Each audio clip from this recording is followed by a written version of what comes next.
Sekarang aku mau drive-thru lagi. Dan drive-thru-nya ini kopi. Jadi mengingatkanku pada drive-thru kopi zaman dulu. Nah, ini ordernya di sini.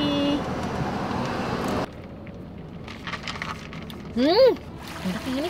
Kapan nambah adeknya? Kace sekarang BB-nya berapa? Kace ikut Natalan nggak? Please jawab ya Kace. Jadi jawabannya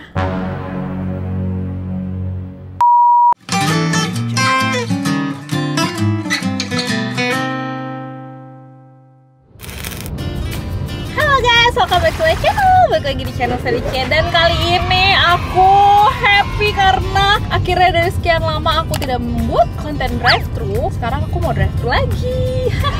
Dan drive-thru-nya ini kopi. Jadi mengingatkanku pada drive-thru kopi zaman dulu. Aku sering banget jujur, dan sekarang aku happy karena ada yang bisa aku beli produk lokal dengan drive-thru. Mantap. Oke, jadi aku udah mau nyampe. Kita lihat brand apakah itu. Nah, udah ada sih di thumbnail. Jadi kita mau ke Kopi Kenangan, guys. Kebetulan banget ini tuh ada di dekat rumahku. Jadi aku tuh pingin merasakan sensasinya drive-thru Kopi Kenangan. Sama mungkin ada snack-snacknya. Aku juga agak lapar. Kita lihat aja di sana. Oke, kita sudah sampai. Wow, tempatnya seperti ini, guys. Lucu banget. Nah, ini ordernya di sini. Iya. Mau kopi susu black aren yang ice less sugar extra shot 1. Oke deh, pick up-nya di sini. Oke. Nah, di sini juga ada tempat nongkrongnya gitu, guys. Makasih. Yuhu, sudah ada pesananku semua ready. Oke, guys, jadi ini cold caramel macchiato. Ini aku baru banget order ini. Aku minta less sugar karena aku nggak suka yang terlalu manis kalau kopi. Enak ini. Wow.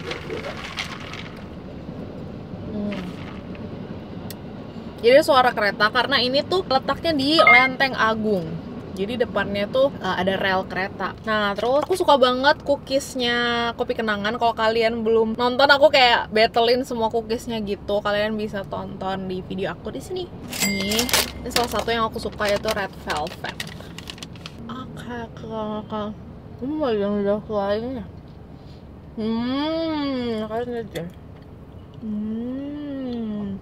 Jadi aku suka cookiesnya Kopi Kenangan yang red velvet. Aku cookiesnya kayak agak improve gitu loh, dia lebih soft. Di tengahnya ada krimnya gitu. Enak. Oh iya, aku lupa. Harusnya tuh aku bikin Q&A di video ini. Gimana kalau kita sambil live? Jadi aku sambil jawab pertanyaan-pertanyaan dari kalian. Hai guys, sumpah bantuin aku karena aku tuh vlog drive-thru. Terus aku tuh pingin bikin Q&A tadi pagi di story, tapi aku lupa banget. Jadi tolong kasih Q&A di sini. Tolong kasih Q&A, nanti aku bakal jawab pertanyaan kalian di vlog aku. Jadi kalian sama aja nontonin vlog aku ya. Gak apa-apa lah, kita tonton lagi.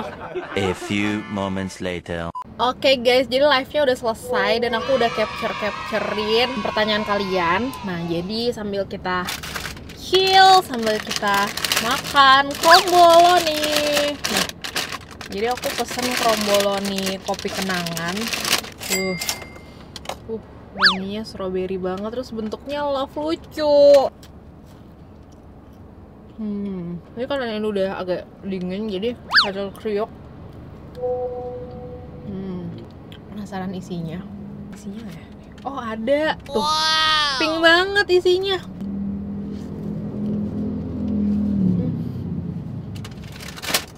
Sweet banget, guys. Lanjut, kita bacain pertanyaan. Ini banyak banget yang nanyain tentang diet. Kaca sekarang BB-nya berapa? Tips diet, cara konsisten diet, tips diet. Banyak banget. Aku seneng sih ditanyain tips diet, ya ampun, berarti kayak aku sedikit berhasil gitu ya dalam menurunkan berat badan. Walaupun belum yang signifikan banget sih menurut aku. Jadi sebenarnya BB aku tuh nggak banyak berkurang, cuma sekitar 8 kilo. Itu menurutku nggak banyak, tapi kayak dibanding perubahannya tuh lumayan terlihat banget gitu. Mantap! Aku suka banget cookiesnya. Jadi kalau kopi kenangan mending beli cookiesnya. Jadi kalau aku, saran dari aku, emang kalau kalian mau turun berat badan dan nggak yoyo, kalian harus angkat beban, workout. Kalau misalnya nggak mau ke gym, lebih baik sebenarnya ke gym karena kan pilihan bebannya tuh banyak ya dan disesuaikan dengan kebutuhan kita. Kalau aku sih lebih fokus ke bentuk glutes gitu, lower body lah ya dibandingkan upper sekarang karena itu membakar banyak kalori, terus dia membangun banyak otot. Jadi kalau aku mukbang aku nggak bakal yang langsung lebar gitu, nggak bakal secepat itu gendut gitu loh guys, karena otot di dalam tubuhnya tuh banyak, jadi dia membakar lebih banyak gitu. Ibaratkan mobil yang cc-nya tuh gede kayak gitu, kalau semakin gede dia kan kebutuhan bensinnya makin banyak, jadi kayak dia membakar lebih banyak gitu, jadi nggak akan gampang gemuk gitu istilahnya. Jadi ya udah, aku sih saranin banget untuk kalian angkat beban. Tapi kalau emang aduh nggak mau deh, aku nggak suka olahraga, ya udah defisit kalori aja. Tapi aku sebagai food vlogger agak susah kalau misalnya aku defisit kalori doang tanpa olahraga. Jadi maksudnya emang aku olahraga udah salah satu part of my job gitu loh, dan kebutuhan utamaku gitu. Kalau misalnya kalian emang ya udah pingin defisit kalori aja ya nggak masalah, tapi kalian harus tahu kebutuhan kalori harian kalian. Jangan sampai kayak kalian diet mati-matian dengan makan cuma sedikit banget. Nah itu biasanya nggak works gitu loh guys, karena kalian nggak happy ngejalaninnya, jadi cuma bertahan sebentar. Kalaupun bisa bertahan lama, tubuh kalian tuh bisa ngebaca, oh jadi kebutuhan kalori kalian tuh cuma segini, jadi tubuh kalian tuh memperlambat metabolismenya, jadinya susah kurus juga gitu. Jadi tipsnya ya udah angkat beban, olahraga, sama defisit kalori yang nggak berlebihan. Kalau aku sih di 1.500 kalori sampai 1.600 kalori per harinya. Nah tapi untuk konsisten dietnya, yaitu kalian harus happy. Kalau misalnya kalian nggak happy, kalian pasti nggak bakal bisa konsisten. Jadi jangan nyiksa diri gitu loh guys. Terus BB aku berapa? Oh ya, tadi aku udah kasih tahu ya, turun 8 kilo dari 70 ke 62. Tapi kebanyakan otot nambah, lemaknya yang jauh berkurang. Jadi kelihatannya kayak turunnya belasan kilo gitu. Mantap! Yang penting lemak yang berkurang, jangan yang lainnya, otot, air, dan lain-lain gitu. Jadi seputar berat badan udah. Terus jangan buru-buru. Intinya kalau aku tuh udah setahun, jadi aku beneran konsisten diet, olahraga tuh setahun. Jadi takes time. Kalau buru-buru tuh semakin cepet turun, cepet juga dia naik. Jadi yaudah yang perlahan aja, jadi dia nggak naik-naik lagi gitu. Nah ini banyak juga pertanyaan tentang Fabio. Perkembangan Fabio sekarang gimana kak? Udah bisa lakuin banyak hal pastinya ya. Tumbuh kembang Fabio ya sama pertanyaannya. Sekarang Fabio lagi masa-masanya gimana dan udah berapa tahun? Nah jadi Fabio tuh sekarang udah hampir 2 tahun, 2 bulan lagi dia 2 tahun. Terus dia lagi aktif-aktifnya berbicara, aku seneng banget. Jadi kan masa-masa dia latihan jalan, lari-lari itu udah lewat. Jadi sekarang dia lagi suka lompat-lompat gitu. Terus belajar naik turun tangga. Terus dia lagi hobi banget belajar ngomong. Jadi udah nggak 1 kata doang, jadi dia belajar 2 atau bahkan 3 kata. Kalau misalnya mau makan udah nggak mam gitu doang, mau maan gitu. Ya itu emang sesuai umurnya sih gitu perkembangannya, dan itu aku pantau terus gitu. Jadi emang seusia Fabio tuh harus udah bisa apa sih gitu sih perkembangannya. Terus aku happy banget tiap harinya tuh ada aja progresnya gitu. Mantap. Lucu banget. Nah terus ini ada pertanyaan dari mamaku, Fabio sekarang lebih dekat sama mamanya atau papanya? Jadi Fabio sempet yang kayak nempel banget sama papanya, tiap malam tuh harus papanya gendong buat dia tidur.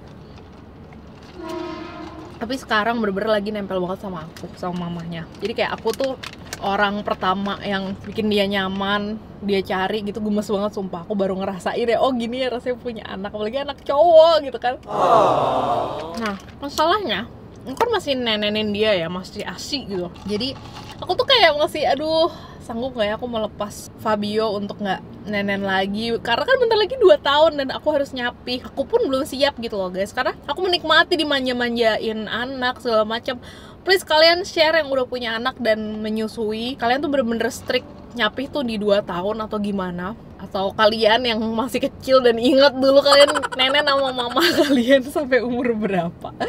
Nah, jadi kalau aku baca yang terbaru tuh dari WHO, dia tuh ngeluarin menyusui tuh baiknya sampai 2 tahun atau lebih tergantung kesepakatan kedua belah pihak gitu loh, antara mama dan anak. Dan itu kan emang intimate ya, jadi kita nggak bisa ikut campur gitu loh, kalian harus stop kapan, harus lanjut atau gimana. Cuma yang aku pikirin sih lebih ke giginya Fabio sih, karena kan kalau misalnya anak minum susu atau ASI itu kan dia suka ada plak apa yang putih-putih itu kan di giginya. Nah itu tuh kalau misalnya terlalu lama nenen tuh dia bisa jadi makin banyak gitu plaknya. Nah itu yang aku pikirin sih. Kalau selain itu sih aku kayak masih pingin lanjut gitu loh kalau dari sisi akunya, tapi ya nggak tahu sih, kita lihat aja. Soalnya Fabio juga sesuka itu sama nenen.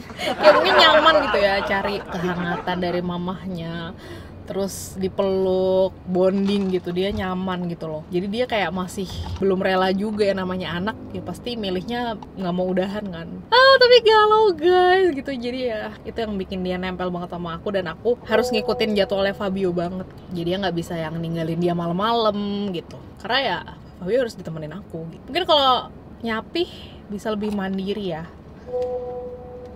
Sekarang tentang adiknya Fabio ini banyak banget yang nanya, ada niatan buat nambah anak nggak kak? Kalau iya pas Fabio umur berapa? Kapan nambah adiknya? Rencana bikin adik kapan? Nanya Fabio. Plannya punya anak cewek apa cowok nantinya? Nah jadi untuk niatan nambah anak sih ada. Cuma nggak sekarang gitu loh guys. Kayak aku tuh lagi pingin fokus ke Fabio, sampai Fabio tuh bener-bener mendapatkan kasih sayangnya full gitu, sampai dia tuh siap Fabionya gitu. Oke, aku udah bisa lebih mandiri, silakan mama papa kasih aku adik gitu. Nah kalau menurut aku belum saatnya sekarang. Di samping aku ibu yang nggak multitasking gitu. Mungkin kalau ibu-ibu lain yang pengennya deketan jarak anaknya biar ada teman anaknya, itu ibu-ibu yang tipenya multitasking. Tapi kalau aku enggak sama sekali. Jadi aku tuh kayak karyawan pun aku tuh kayak ada partnya masing-masing yang nggak bisa nih, misalnya editor ada banyak gitu, editor satu gitu, manajer satu gitu. Jadi kayak bener-bener bisanya tuh fokus sama satu-satu gitu loh. Jadi makanya aku agak susah nih kalau ngejalanin bisnis yang bisa tuh Gian Paksu gitu ya. Dia bisa punya karyawan banyak, terus bisa fokus sama semuanya. Nah aku tuh enggak sama sekali. Dan begitu pun juga ke anak. Aku rasa aku nggak bisa sih, kayak Fabio masih umur 2 tahun, 3 tahun, atau 4 tahun, terus ada adiknya lagi. Aku harus fokus sama babynya, terus tetap memperhatikan Fabio. Itu kayaknya aku pesimis gitu guys. Jadi mungkin nanti pas Fabio udah gede ya, 6-7 tahun mungkin ya, kita lihat aja nanti. Pokoknya sesiapnya aku dan sesiapnya Fabio. Dan rencananya mau cewek apa cowok ya jelas cewek sih. Tapi aku tuh ada keyakinan kalau aku bakal dapet cowok lagi untuk anak yang kedua gitu. Jadi nggak tahu ya. Kalau pinginnya cewek, karena pengen ngerasain anak cewek tuh gimana sih. Katanya lebih manis, lebih kalem, lebih nggak pecicilan. Ya pecicilan tuh karakter ya, cuma lebih nggak yang brok gitu. Kalau cowok tuh kan aduh aktifnya luar biasa, tenaganya juga luar biasa gitu. Jadi pengen ngerasain yang anteng, manis, main Barbie gitu-gitu loh guys. Jadi yang bisa main sama aku. Soalnya Fabio tuh kalau main lebih suka sama papahnya, karena kan yang lebih cowok gitu loh, kayak gitu. Dari Fabio aja yang pertama aku tuh kayak ngarep-ngarepin cewek. Di saat rata-rata kebanyakan ibu tuh pinginnya anak pertama cowok gitu ya. Aku tuh pinginnya cewek, tapi ya udah rezekinya emang cowok duluan. Nggak tahu deh anak kedua nanti. Lihat aja, semoga masih Chalopers masih stay untuk melihat kehidupan aku nanti. Nah, ini tentang live ya. Gimana caranya tetap happy padahal jadwalnya padat banget. Iya sih, sebagai mama tuh bener-bener jadwalnya berubah banget dari yang dulu. Dulu tuh kayak bisa leha-leha sendiri, nggak perlu nyesuaiin jadwal anak. Sekarang tuh bener-bener semuanya anak, tapi aku masih kerja juga gitu. Jadi super padat, dan penyesuaiannya awal-awal tuh bikin stressful banget. Ini aku suka hot caramel macchiato yang less sugar. Oke, balik lagi. Jadi aku penyesuaiannya lumayan. Terus lama-lama ya tahu polanya gimana ya, aku bisa menyesuaikan diri sih guys. Jangan banyak ngeluh, dibikin happy, banyak bless, bersyukur. Pokoknya rasa syukur itu penting banget untuk kalian bisa happy sepanjang hari. Pokoknya apapun yang kalian dapetin, sekecil apapun itu, kalian syukuri. Jadi hal-hal yang bigger, makin gede itu akan datang. Terus kita menjalaninya tuh dengan enjoy, ringan gitu loh. Bayangin aja kalau misalnya kalian kerja nih, kalian ngeluh terus sepanjang hari, padahal tiap hari kalian harus mengerjakan itu karena kalian butuh uangnya, misalnya kayak gitu. Gimana coba, se-stress apa kalian gitu? Mendingan pikirin yang lainnya. Wah, seneng nih aku ada kerjaan di saat orang-orang susah ya cari kerja. Jadi sisi positifnya aja diambil. Kayak aku shock nih, punya anak, wah ternyata sibuk ini ya jadi ibu. Ya, aku lebih ngambil positifnya. Banyak banget kan orang-orang di luar sana yang bener-bener berjuang untuk bisa punya anak. Sedangkan aku tiba-tiba aja gitu, blessed gitu, dikasih anak cowok yang sayang banget sama aku gitu. Jadi itu suatu blessing sih. Jadi harus banget disyukuri dan jangan sampai aku tuh kebanyakan ngeluhnya gitu. Ngeluh sesekali nggak apa-apa, tapi banyakin bersyukur gitu sih yang bikin aku happy. Terus, nah ini pertanyaan gong. Nggak apa-apa, aku mau jawab aja iseng. Sebenarnya aku jarang yang membahas tentang kepercayaan atau apa, itu kan hal-hal yang personal banget. Cuma ya udah, aku mau jawab nih. Kace ikut Natalan nggak? Karena ini lagi kayak seasonnya Natal, tahun baru gitu ya. Jadi mungkin ada pertanyaan ini. Kace ikut Natalan nggak? Please jawab ya Kace. Jadi jawabannya enggak.